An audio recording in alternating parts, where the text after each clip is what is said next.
নমস্কার বন্ধুরা, গল্প পাঠে আমি তাপস।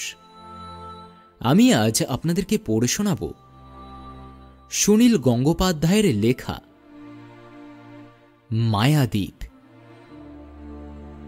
তো চলুন আজকের এই গল্পটি শুরু করা যাক।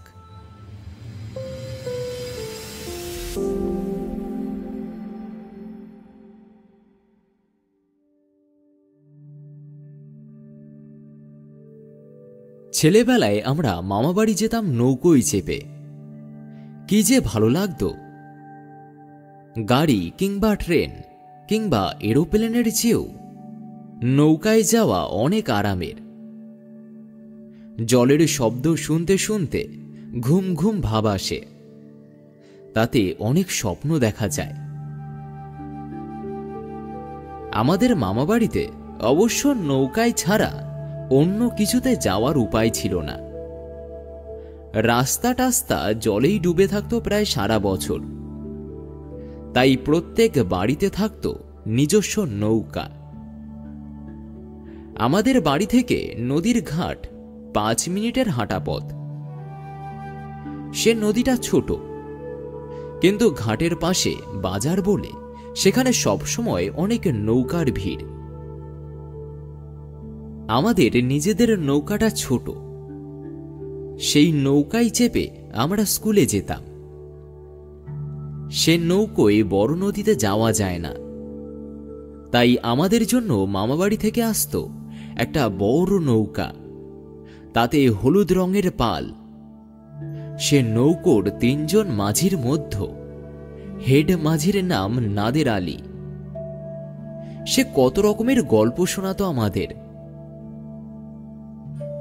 ছোট নদীটা খানিক দূর গিয়ে একটা বড় নদীতে মিশেছে। সে নদীটার নামও খুব মিষ্টি, বাতাসি। খুব একটা বড় নয়, দুদিকের পাড় দেখা যায়। কত রকমের মানুষ, কত পুরনো গাছ আর মন্দির, মসজিদ, জমিদারের বাড়ি।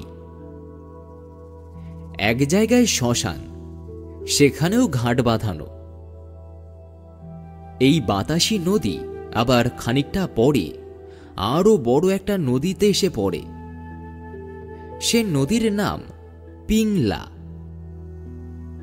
কতক্ষণে পিংলা নদী আসবে তার জন্য আমরা অধীর আগ্রহে প্রতীক্ষা করতাম।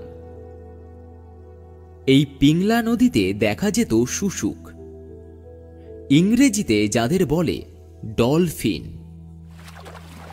হঠাৎ হঠাৎ হুশ করে মাথা তুলেই আবার ডুবে যায় জলে, অনেকটা যেন মানুষের মতন। খুব ছেলেবেলায় আমার মনে হতো জলের নিচে নিশ্চয়ই অনেক মানুষ থাকে। একটু বড় হয়ে শুশুক চিনতে শিখেছি। আমরা চোখ বড় করে তাকিয়ে থাকি নদীর দিকে, কখন শুশুক দেখা যাবে। দেখলেই চেঁচিয়ে উঠি, কে কটা দেখলাম তাই গুনি। এই নিয়ে প্রতিযোগিতা হতো। প্রত্যেক বাড়ি জিতে যেত আমার ছোট কাকা। আমি 5টা শুশুক দেখলে ছোট কাকা দেখত 11টা। কিন্তু ছোট কাকার কথায় আমার সবসময় সন্দেহ থেকে যেত। আমি ডান দিকে তাকিয়ে আছি, ছোট কাকা বাদিকে আঙুল তুলে বলল, ওই যে একটা। আমি সেদিকে ফিরে আর দেখতে পাই না। সবচেয়ে কম দেখতে পান মা। আমরা চেঁচিয়ে উঠলেই মা বলেন, কই রে, যা, চশমাটা কোথায় গেল? মা চশমা পরা পর্যন্ত কি শুশুকরা জলের উপর মাথা তুলে বসে থাকবে? সেবারে মা কোনো ক্রমে দেখতে পেল একটা মাত্র। পিংলা নদী দিয়ে 1 ঘন্টা নৌকো বেয়ে যাওয়ার পর দেখা যেত একটা দ্বীপ। নদীর মধ্যেও যে দ্বীপ থাকে তা অনেকেই জানে না। এখানে নদী দুভাগে ভাগ হয়ে গেছে, দ্বীপের দুপাশে দিয়ে বয়ে চলেছে। সে দ্বীপে কোনো বাড়িঘর নেই, তবে অনেক গাছ আছে। খুব বড় গাছ নয়, ঝোপের মতো। একটা শুধু বড় শিমুল গাছ অনেক দূর থেকে দেখা যায়। আমি নাদের আলীকে জিজ্ঞেস করেছিলাম, নাদের দাদা, ওই দ্বীপটার নাম কি? নাদের আলীর মাথায় ঝাঁকড়া ঝাঁকড়া চুল, গালে কাঁচা পাকা দাড়ি। সবসময় তার ঠোঁটে হাসি লেগে থাকে। সে বলল, এমনিতে তো কিছু নাম নেই, তবে আমরা বলি মায়াদ্বীপ। ছোট কাকা বলল, ভালো নাম দিয়েছ, মায়াদ্বীপই বটে, মাঝে মাঝে অদৃশ্য হয়ে যায়। সে কথা শুনে আমার প্রথমে মনে হলো, দ্বীপটা কি আকাশে উড়ে যায় নাকি? তা অবশ্য নয়। যে বছর খুব বৃষ্টি কিংবা বন্যা হয়, সে বছর দ্বীপটা চলে যায় জলের তলায়। আমি জিজ্ঞেস করলাম, জলে ডুবে যায়? এত যে গাছ রয়েছে, সেগুলোর কি হয়? নাদের আলী বলল, এইসব গাছ পানির মধ্যেও অনেকদিন বেঁচে থাকে। দ্বীপটা যখন আবার জেগে ওঠে, তখন দেখা যায় অনেক গাছই ঠিকঠাক আছে। ছোট কাকা বলল, শুধু মাথা উঁচু করে থাকে শিমুল গাছটা, তখন তো দুদিকের নদী এক হয়ে যায়। শুধু যেন মাঝ নদীতে দাঁড়িয়ে থাকে একটা লম্বা গাছ। আমার খুব ইচ্ছে করত একবার সেই দ্বীপটায় নামতে। পুরো দ্বীপটাই যেন একটা বাগান। ছোট কাকা বলল, না না, ওখানে নামা যাবে না, প্রচুর সাপ, একেবারে কিলবিল করছে। কথাটা আমার বিশ্বাস হলো না। নাদের আলীকে জিজ্ঞেস করলাম, সত্যি ওখানে সাপ আছে? নাদের আলী বলল, সে দুটো একটা থাকতে পারে, কিন্তু ও দ্বীপে পা দিতে নাই। মায়াদ্বীপে ওনারা থাকেন। আমি অবাক হয়ে জিজ্ঞেস করলাম, ওনারা মানে কারা? সে কথার উত্তর না দিয়ে নাদের আলী দুদিকে মাথা দোলালো। তারপর হঠাৎ দাঁড় বাইবার কাজে ব্যস্ত হয়ে পড়ল। সেবারে বর্ষাকালে পিংলা নদীতে আমরা দেখেছিলাম মোট 7টা শুশুক আর একটা কুমির। আরো খানিক পরে এলো মায়াদ্বীপ। এই দ্বীপের কাছে এলেই বোঝা যায়, আর 1.5 ঘন্টার মধ্যেই পৌঁছে যাব মামাবাড়ি। সেবারে অনেক ফুল ফুটেছে, এমনকি শিমুল গাছটাও ফুলে ভর্তি। ছোট কাকা আরো শুশুক খুঁজছে। আমি তাকিয়ে আছি দ্বীপটার দিকে। হঠাৎ চমকে উঠে বললাম, ওই তো মায়াদ্বীপে মানুষ নেমেছে। ছোট কাকা বলল, কোথায় রে? আমি আঙুল তুলে দেখালাম। কয়েকটা ঝোপের পিছনে দাঁড়িয়ে আছে একটি মেয়ে, বড় জোর 13-14 বছর বয়স। ফর্সা রং, কোকড়া চুল। সে ফুল গাছে হাত বুলোচ্ছে, কিন্তু ফুল ছিঁড়ছে না। ছোট কাকা বলল, তাই তো, একা একটা মেয়ে ওখানে গেল কি করে? সঙ্গে কেউ নেই? নাদের আলী কেমন যেন ভয় পাওয়া গলায় বলে উঠল, ওদিকে তাকিও না, তাকিও না, চক্ষু বুজে ফেলো।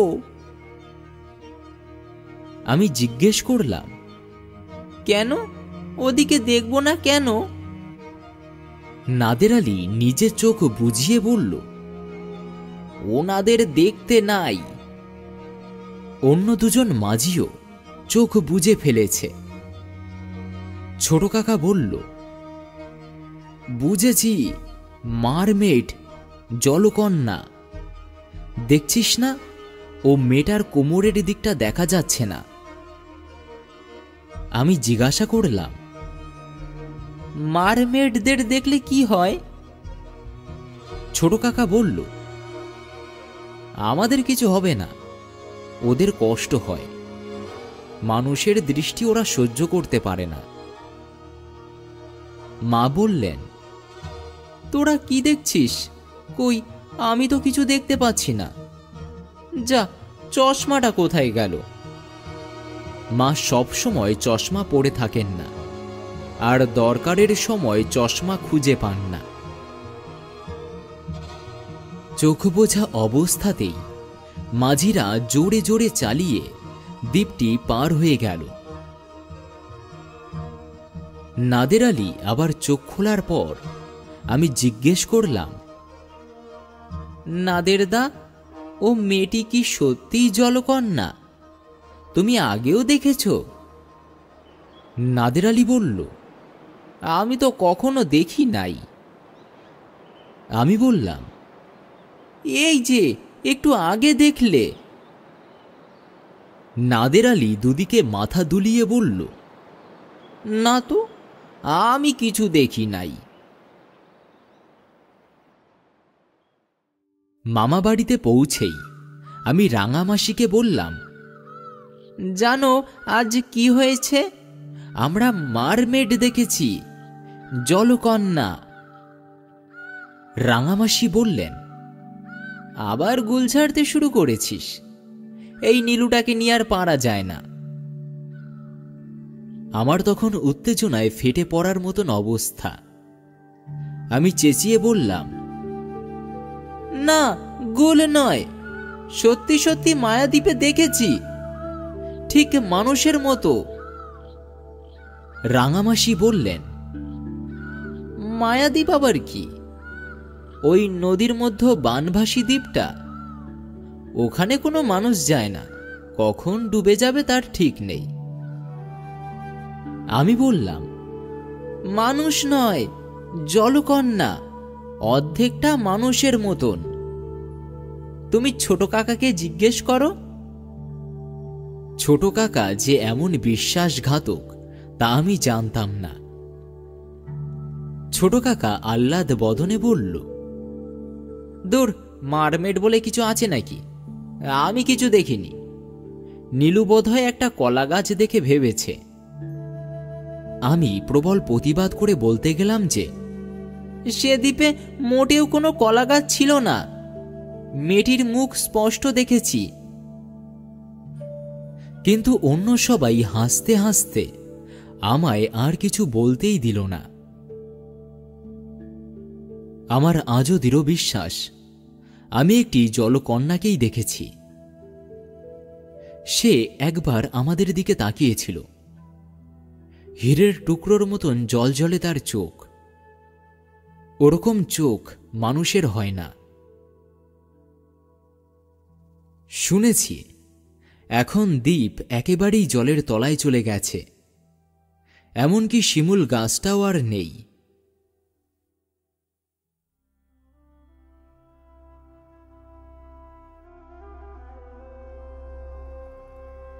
আজকের গল্প এখানেই শেষ হলো। গল্পটি যদি আপনাদের ভালো লেগে থাকে তাহলে অবশ্যই লাইক, কমেন্ট ও শেয়ার করবেন। আর এরকম নতুন নতুন গল্প শুনতে অবশ্যই চ্যানেলটিকে সাবস্ক্রাইব করে রাখবেন। ভালো থাকবেন, দেখা হচ্ছে নতুন গল্পে।